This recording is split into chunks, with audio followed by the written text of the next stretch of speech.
Good morning, everyone. Today, we're going to talk about the fourth awareness of the enlightened person, which is exerting meticulous effort. And Dogen says exerting oneself meticulously and unceasingly in various beneficial practices is called meticulous effort. Be precise, not careless, proceed forward, do not regress. And then the Buddha on this topic said, if you monks, of course, it can be you practitioners, whether monks or not in this case, if you Zen students exert meticulous effort, nothing will be difficult to accomplish. Therefore, you should make an effort to practice carefully, for when water flows constantly against a big rock, even a small amount of water will eventually dig out a large hole. But if one practice becomes lax, it will be impossible to accomplish anything. It's like trying to start a fire by rubbing two sticks together. If you stop rubbing before the wood gets hot, you can't start a fire. This is what is meant by meticulous effort. So, this subject of effort appears in many places in the Buddha's teachings. You know that one of his first teachings was the Four Noble Truths and the Eightfold Path. And in the Eightfold Path, one of the 8 items is right effort. And in a way, everything arises from right effort or meticulous effort. So that was his first teaching of the Buddha, and this 8 awarenesses is supposedly his last teaching. So from Alpha to Omega, the subject of effort has always been in the forefront. When thinking about meticulous effort, there's a close connection between discipline. And in thinking about discipline, for me, there's a close connection with freedom. When we think about our own practice, why we sit, one way to express it is to be really free. Not to be encumbered by all kinds of obstacles, all kinds of difficulties, all kinds of suffering. So to make ourselves to be really free, we don't get hung up in all kinds of ways. And there's a tendency, I think, particularly in this country and in the West, to think to be free means to do whatever we want. Just to hang out and space out or whatever, that's free. I think, as Timothy Leary said, tune in, turn on, and drop out. That's freedom. But I know some of you have developed disciplines. She's not here this morning, but Leslie studied dance, and if you want to really be free in your dancing, you need to be well disciplined. And Mui is an expert rock climber. And of course, he needs to be extremely well disciplined too. And if you're well disciplined, you develop your skills, and then you can ascend more interesting climbs, than if you don't. And then also you want to be safe in a discipline like that. So you have to be careful and have the skill set.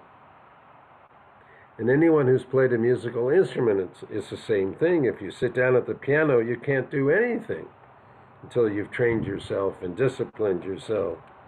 And then once you have accomplished yourself in the training, then you have all kinds of freedom to make variations on any song you might want to play, create things.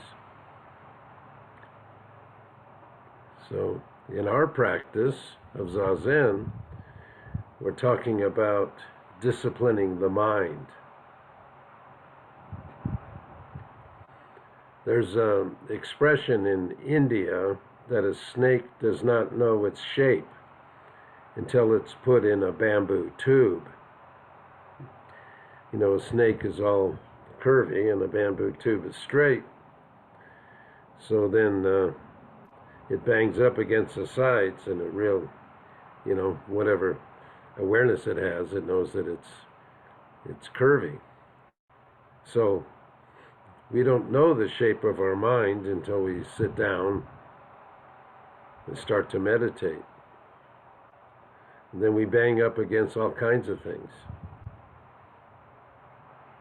We want the mind to be here concentrating on the breathing, and it's off somewhere else thinking about something else. We bring it back and it's gone again.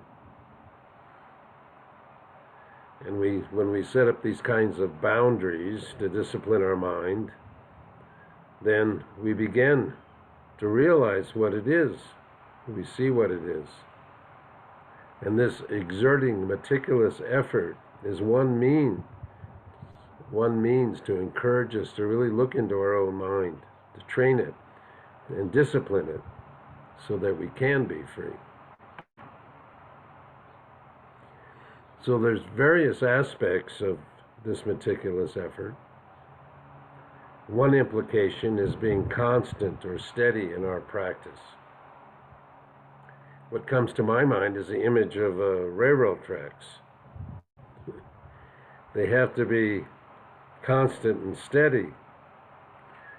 You know, like the rails have to be the same distance apart from the beginning of the track to the end. But when railroads were first developed in this country, they had different gauges. You know, in western Colorado, there's some narrow gauge railroads. And then wider gauge railroad trains were used for cross-country travel, but they couldn't travel on the same tracks. And if the tracks aren't the same width from one end of the track to the other, what would happen? You would have a disaster. The train would derail along the way. You know, so if we don't apply meticulous effort and be consistent and constant in our practice, you know, then we'll have a derailing as well. So what happens in our life if we lose this steadiness and this consistency? We go up and down, and we have all kinds of personal dramas, or tragedies, if you want to call it that. The steadiness, particularly in our practice, is very important. Some mornings we may not feel like getting up and sitting. If we get up and sit, how does this reflect in our life? If we stay in bed, how does this reflect in our life? So I don't mean to say we should be rigid. I just mean we should be steady, to just keep going. Some of you know the story, and I think it came from Master Hakuin, about the difference between the person who makes effort and the person who doesn't make steady effort. In his story, he talks about the seashore and the ocean as a source of self-awareness or enlightenment. And in order to experience it, one has to dip one's fingers into the ocean and then taste the salt water to really experience it. And he said if somebody lives right on the seashore and they don't make the effort to go down and taste the salt of the water, then they won't experience it. And he said that even someone who lives thousands of miles away in the mountain, who walks steadily in the direction of the ocean, will reach that place and can dip the fingers in and taste the salt water. It's the steadiness in this continuous, determined effort that he's talking about. Now, in my working career, I worked at many times with computers as a programmer, and those of you who have programmed computers know they don't tolerate any sloppiness at all. They're extremely meticulous. And if you've ever, you know that if you put even a single dot or a period in the wrong place in a program, the computer lets you know about it. Not that we should be like computers, and particularly we should not be like beasts of burden that keep trudging along, step after step, until we fall in exhaustion. The effort should be tempered with a certain insight or wisdom so that we have a clear view of where we're going and where we're headed. So what is this practice about? Why are we sitting? And then have good determination and the good faith to continue.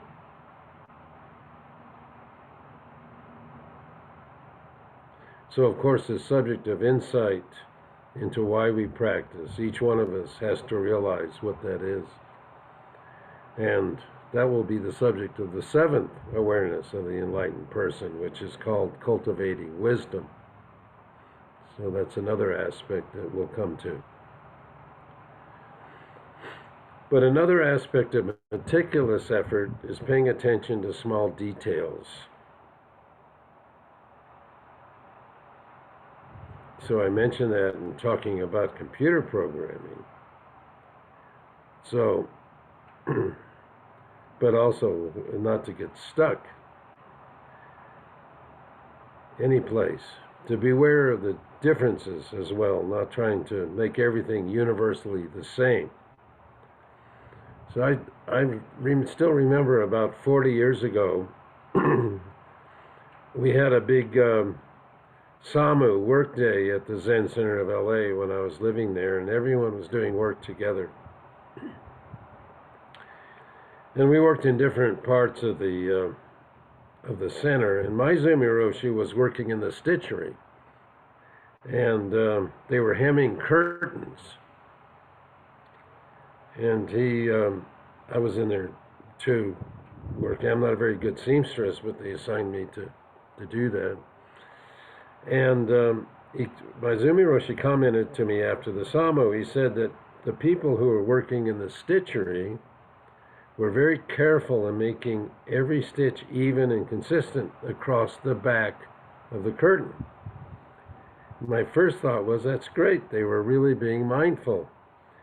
And he said it was a total waste of time for them to do that. He said, nobody's ever going to see the back of the curtain. And we had many things to do, so why didn't they just do it quickly and not worry about every little stitch being exactly equally spaced? It took me back a little. And I realized Roshi was being careful, but also he's being practical and efficient at the same time. And then we can take, we can really take things to the extreme. I remember in the early days at ZCLA, people used to believe that if they sat in exactly a perfect way, that their sitting would be perfect or in a particular way. And when they would sit down, they would, I'm going to exaggerate, but they would adjust their cushion just right. They'd adjust their robes. And then by the time they had settled down, getting ready to sit, it was almost like the period was already over. Or bowing. People can really be precise in bowing and careful and slow. But sometimes, I've seen people that just can only do one bow in the time we need to do three. So that's not meticulous effort, that's self-indulgence. So let's not confuse it. But at the same time, we have to be precise, but precise and timely. to be aware of the circumstances we're in. And that's an important part of Mahayana understanding. The appropriate action always depends on the circumstances, on the time, the place, the people involved, and the intensity of the situation. So there are certain guidelines, but we have to be flexible. So, according to our understanding, we should be aware of each situation. We can't always respond in the same way. So I heard this story, and then I actually observed it myself, because for many years I lived right on the beach in Southern California, and I've camped on sand dunes near the beach. And people who aren't accustomed to that environment will drive their cars right on the sand. And when they're ready to leave, they'll start up their car, they'll put it in gear, and they'll let up the clutch, and the wheels will just spin around and kick sand up, and they won't go anywhere.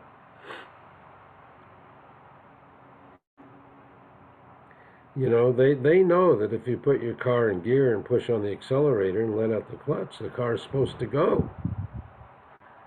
So there's something wrong. And even though there's something wrong, they'll keep doing it. And I see people who will just keep spinning and rev up their engine harder and harder and dig themselves deeper into the sand until clunk, their axle finally hits bottom. So then they might get out and decide, well, I have to try something else. Well, of course, it's a story. We can use it in our lives, too. There are certain ways and habits of behaving, certain ways of looking at things. We all have them. And even if they don't work, we keep doing them over and over and over again. That's why it's so important to pay attention. What does work? What doesn't work?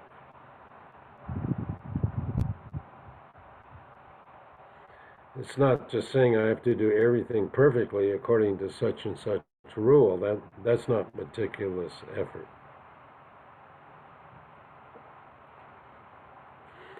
Yeah, Dogen wrote a whole fascicle about continuous practice. Wherever we are, you know, exerting the effort to be mindful and aware. In that stitchery I mentioned at Zen Center of LA, there was a little sign that said, do Zazen constantly. Well, Zazen isn't just sitting on the cushion. Zazen is integrating ourselves totally with our life, every aspect of it. According to the legend, the Buddha practiced continuously for years until he became the Buddha, not only in this lifetime as Shakyamuni Buddha, but apparently many lifetimes before that. Yeah.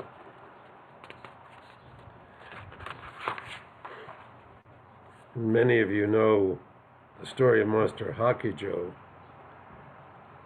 He was a Chinese master who founded the monastic tradition, the regulations of monastic tradition.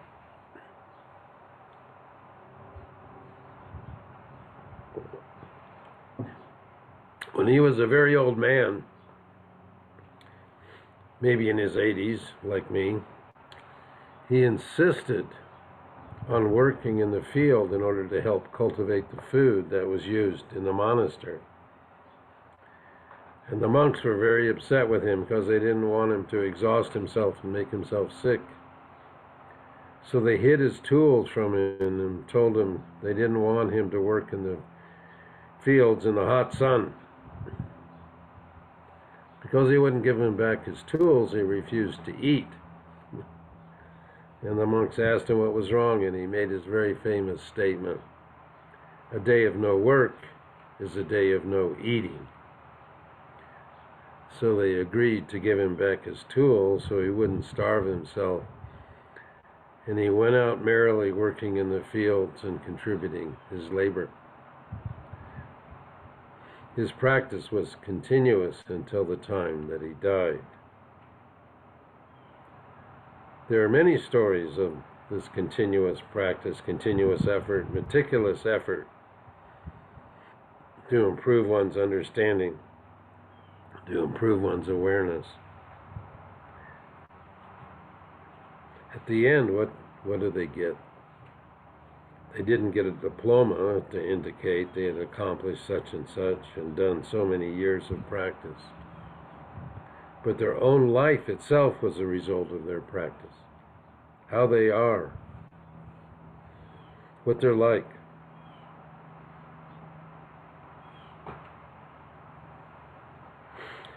But we have all kinds of expectations. For example, we want to sit along Shishin without any pain. That's a result we want from our practice. At least I did. But I realized years ago that there was no such thing for me in this life. It just didn't exist. But still, it's hard to let go of the thought that if there were no pain, the session would really be completely wonderful. No problems. Yeah, so I learned how to sit with pain, which really helped me in many aspects of my life.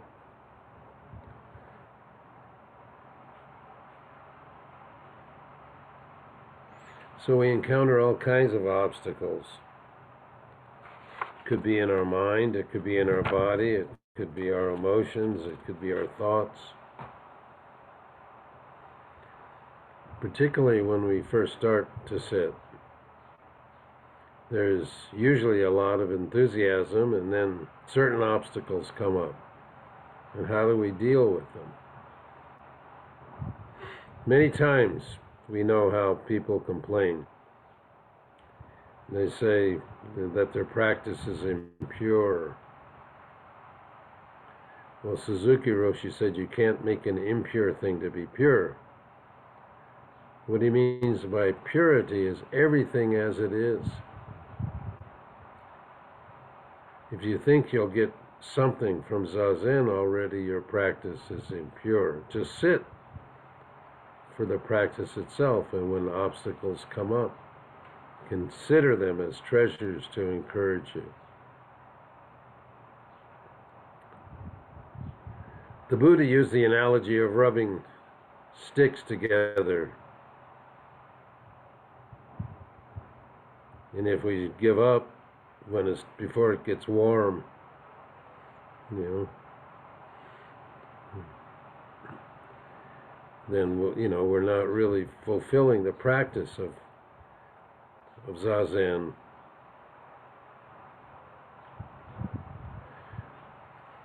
So he says, just be consistent and continuous and make meticulous effort, and that's how we deal with our obstacles. It's by patience and discipline and effort. So if we just keep going, the sticks will become hot and will create a fire. Or if the water continuously drips on a stone, even the hardest stone, it will wear it down. The point is to be steady and to keep returning to our practice. One of the difficulties we have is that we're very judgmental about our practice, and just want to encourage you to be gentle with yourselves. If your mind wanders, bring it back. Don't worry about it. Just bring it back. That's a discipline, to bring it back over and over and over again. Well, let me end with a quote from Master Dogen, who said, "One day of continuous practice by us becomes the seed of all the Buddhas." So without meticulous effort, There are no Buddhas. But also we could say without Buddhas there is no meticulous effort. So each one of us is the Buddha. We just have to realize it through this meticulous effort.